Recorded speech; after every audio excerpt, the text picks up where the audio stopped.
I was having a conversation with some women earlier this week, and we were talking about postpartum and just how it's such a jolting experience, and how a lot of times as women we can feel like we're not really allowed to have needs. And we were talking about different experiences that we've had, and I'd forgotten about this, but it reminded me that after my firstborn, we had been in the hospital for quite a while, had a long induction that ended in an emergency C-section, and we had some kind of a little bit more complexity to our initial feeding journey. And I will never forget, the lactation consultant came to visit me in the hospital, and we had not slept. I was like, I don't know what the word is. I was so beyond exhausted.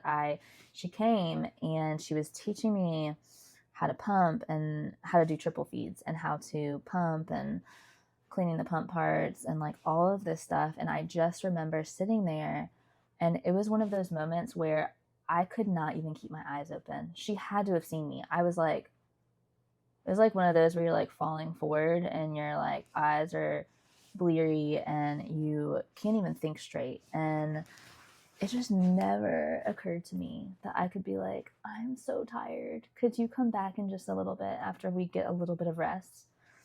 I know this is important, but like I'm not learning from you right now because I can't even think. I can't even keep my eyes open, let alone think properly. So I think sometimes we just need to hear and have permission for that. That like, I think I thought in the moment that I was making her job easier. I didn't want to inconvenience her. It was important information that I definitely needed. The question is just like, could she have come back in an hour?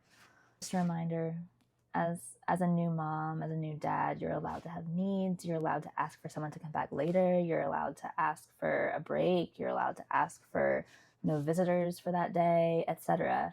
It's a jolting first few weeks, and you're allowed to give yourself space to breathe and get what you need.